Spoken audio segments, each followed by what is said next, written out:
and welcome to another episode of Unmuted. I'm your host, Courtland Warren. Have you ever held on to a thing because you feared that as soon as you let it go, it would thrive, like start to blossom or advance, and then you would miss out, and all of the time that you put into it is like for naught? Whether that's at a like at a casino, slot machine, you put your money in the machine, you put all your money into the machine, then you walk away, the next person hits a jackpot. Or it could be in relationship. You tried and you tried and you tried, you attempted, you continue to forgive, and then you finally let the relationship go, and then that person went on to flourish and thrive. It could also be in the area of business. As soon as you gave up, as soon as you walked away from it, someone else walked in with essentially the same idea and began to flourish. This can happen in relationship or in business. And with this thought of, well, I'll regret that I gave in, I'll regret that I gave up, we can actually hold on too long. The notion of don't quit has often withheld people from what they could truly become.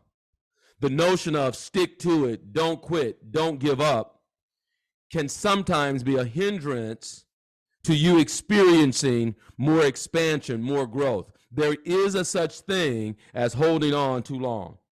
It's like, well, okay, persist, don't give up. But on the other hand, it's be willing to change, be adaptable. Do I persist or do I change? Do I persist or do I change? It gets a little confusing. It's like, man, which is it? And so I'd like to explore in this episode for just a bit how to discern, how to determine the differences between when it's time to persist and when it's time for a change. It essentially comes down to three areas, and I'll cover those three areas. One is the distinction between pain and discomfort. Another is we got to evaluate the time horizon. And then lastly, it's clarity of vision.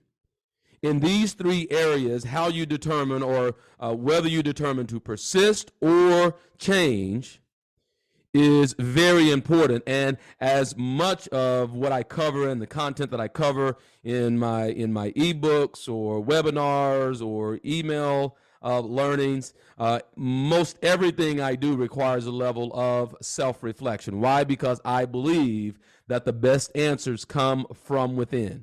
Educo, to draw out, to develop from within you.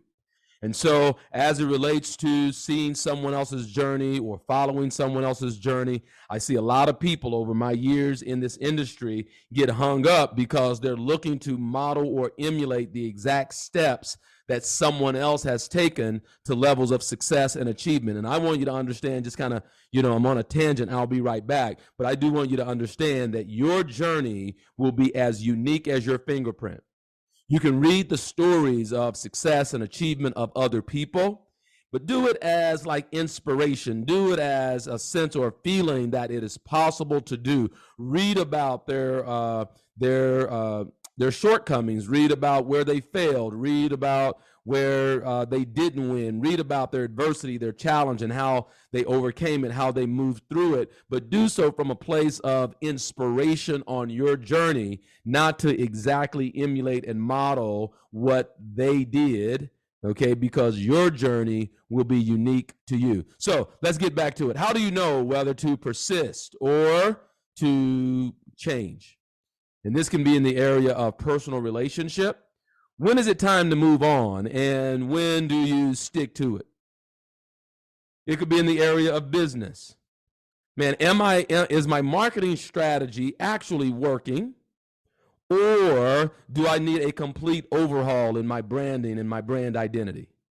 This can be a very difficult one and cause a lot of angst. It can cause a lot of anxiety, a lot of overthinking, because we fear making a mistake, and surely we don't want the experience of like having to do it all over again, where everything I've done was for nothing. Is that not the worst feeling?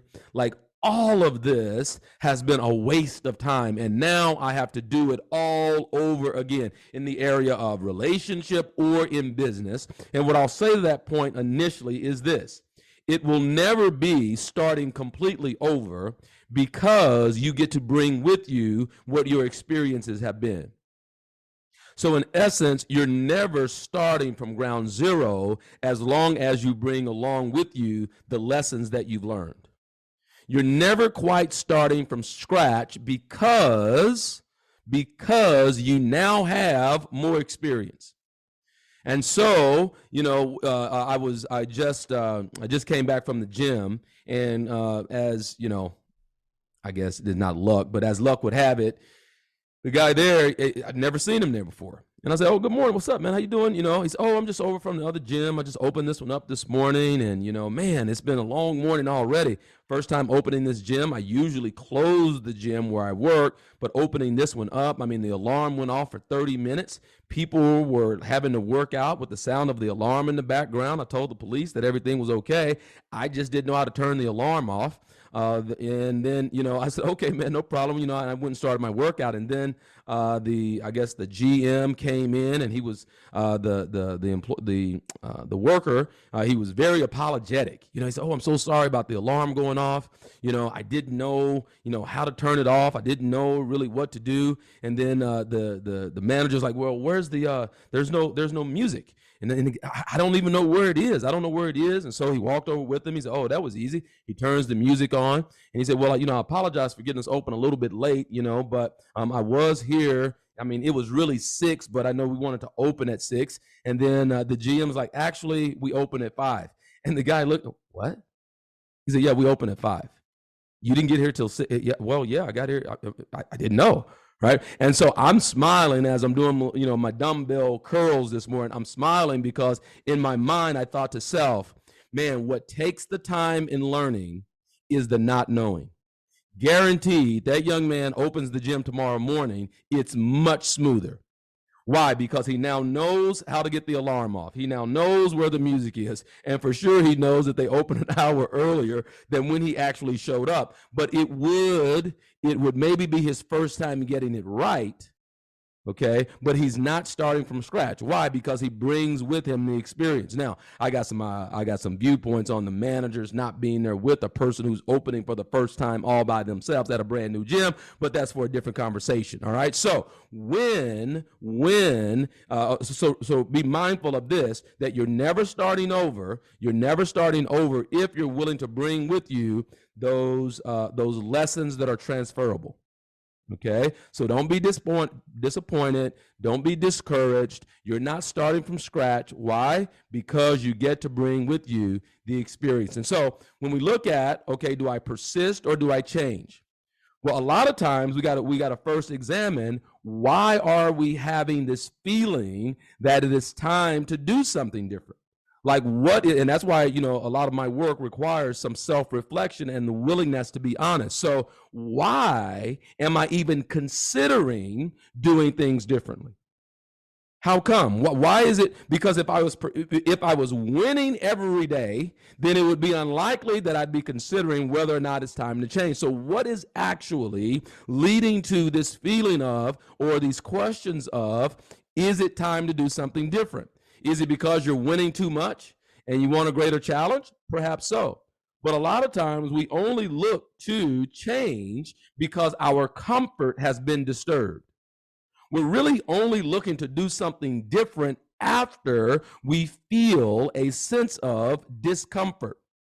Things aren't going the way that I wanted them to go. Things aren't going the way that you feel they should be going. And so as a result of that, we start to evaluate everything. So what's driving the question of, is it time? And a lot of times we mistake discomfort for pain. Now that's a shout out to my trainer, Robert Caddy, right? He's like, there's a difference between discomfort and pain. He said, if it's painful, we stop. But if it's discomfort, we keep going. We move through discomfort. We'll stop at pain. right? We'll stop at injury, but we move through discomfort. And I have come to understand that there is indeed a place beyond discomfort that is an experience of exhilaration. That feeling of conquering, the feeling of knowing that you ignored the voices and the doubt. Beyond the place of our discomfort, there is a level of confidence that emerges because you know that you didn't give in, and you also learn that you were capable of more than you thought you were.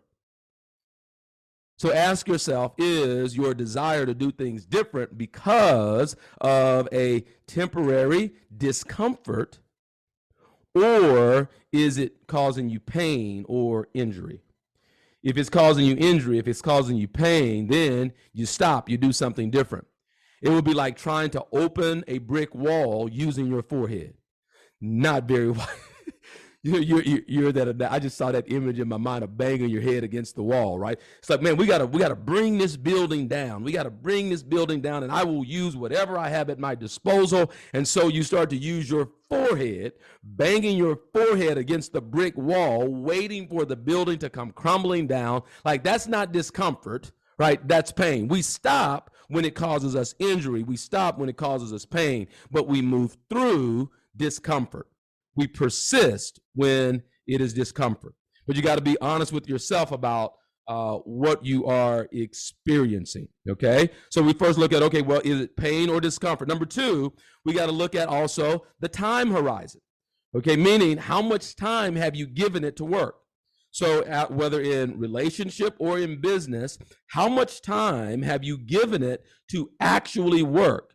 And during the time that you have given it, have you been observing to see if it's going to work, or have you actually been all in? And so, let me rephrase my question and ask it this way, to say essentially this: is it the time that you're evaluating whether or not it is working?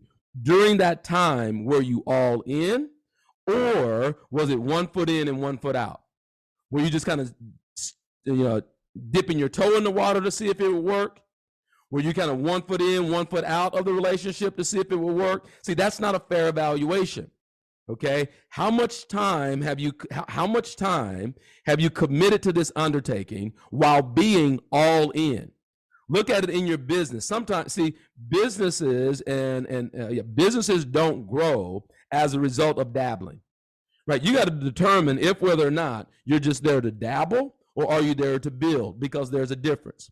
There's a difference between dabbling and building, okay? So you can only truly assess if whether or not it's been long enough, and do I persist or do I change, if you are able to assess whether or not you were all in during the evaluation period. And now, if you look and say, nope, I'm all in, I have been all in, then we got to look at, okay, are you seeking immediate gratification, or is it long-term vision? What are you building towards? Are you building towards something that you want to last for a while, or is it something that you just want to essentially, it's like a good time for now? It's fun for now. So we gotta also then look at the time horizon, okay? Immediate gratification or long-term vision. Got the idea? Does that make sense? Okay, I'll say this. The more addicted you are to immediate gratification, the further you are away from self-mastery. I'll say that again. The more addicted you are to immediate gratification, the further you are away from being a master of self. So if when you look at it, you need it right now, it needs to work right now, okay, that's primal, okay, it's very basic level. You got to be willing to be all in over an extended period of time. One of the reasons why more people don't win is because they can't do a simple thing for a long enough period of time. All right, so we looked at, okay, is it pain or discomfort? We also looked at, is it long-term vision or immediate gratification? And then finally, we look at, okay, well, do I need to change, or do I persist? We got to also go back to determine if whether or not your vision is clear. See, a lot of times we just start in on a thing. I know, and I'm guilty of this. I won't speak for you, but I have been guilty of starting in on a thing without real clarity of vision. No real sense of where this is going to go or what I'm looking to build. And so if the vision is not clear, then you leave the results to chance. If the vision isn't clear, then you can essentially attract anything. Okay, so the more clear you are about what you want, then the faster it manifests in your life. And I will say this also: the more clear you are, then the more clear you are about your purpose, the easier it is to make decisions. Right? The less prone you are to being pulled away by distractions. When you're clear about where you're headed and what your vision is. So if I ask you right now to pull out your goals, could you do it? Right? Are they recorded on your phone? Do you keep them in your pocket? Where are your goals? And do you have them in a place where you can review them daily? Here's an action item that you can take. As a result of this podcast today, what I want you to do is in notes on your phone. If you use an iPhone or whatever, Android even, okay, a notes section, okay, write out your goals, type out your goals, then do a screenshot and have it be an image that you can readily refer back to and review your goals. Find yourself on an elevator, bring your goals out, take a look at them. You're walking, you're taking a walk, just bring your goals out and evaluate them, right? You're on a Zoom waiting for a session to start, just bring your goals out and look at them really quickly, okay? Throughout the course of your day, give your subconscious mind a target, and it will work with greater speed, efficiency, and effectiveness to attract to you ideas, people, and experiences in order to have it manifest. I believe it was Mark Twain who said, I can teach any person how to get what they want. I just can't find enough people who know. What? Wasn't that good, right? Mark Twain. He said, I can show any person how to get what they want. I just can't find enough people who actually know. So a lot of times we're determining whether or not, okay, well, should I persist, or is it time for me to change? But in reality, we're not clear about what it is that we want. We're not so clear about the outcome. And so therefore, we don't know it, right? Somebody said one time, you would know opportunity if it slapped you in the face. You would know it, right? So here's the thing. And this was TD Jakes was, it was just on a YouTube, a Facebook reel. And he was talking about, so if you don't know, TD Jakes is a evangelist, pastor, the Potter's House in Dallas, Texas, and a phenomenal storyteller, But anyway, he's talking to a guy, and the guy, and so I'll paraphrase. TD Jakes jumps in, and he's, sometimes people are asking God or, their higher power. He said God, but, people are asking God for things, and they don't realize that, God doesn't grant the thing. God grants the resource for you to build the thing. So, for example, person might say, I want new furniture. I want a new table. And God says, all right, well, here are trees. Here's some trees, and now, you can go out and build your own table. So oftentimes we look for, and still kind of paraphrasing, but he says, so oftentimes we look for the thing to show up in completed form, when in reality, what we are gifted are the resources to go create it for ourselves. Isn't that good? Man, I was like, whoa. He says, so a lot of times we don't recognize that it's there because it didn't show up in completed form, when the reality is we still have to do some work. We have to do some work, okay? So you've often heard me say that within us is everything that we need to be, do, and have whatever we desire. Why? Because we have the resources and the resourcefulness to create what we desire, and it starts with our thinking. It starts with an idea. I call it alchemy. I call it the alchemy process, where you take thought and change it to the thing, where belief becomes manifest in our lives. It doesn't just show up in it doesn't show up in final form. It shows up to us as resources, and we use our creativity to build it. That's how it works. So, do you persist or do you change? It can be determined by, first, are you clear about what it is that you want? And are you looking for that thing that you want to show up completed?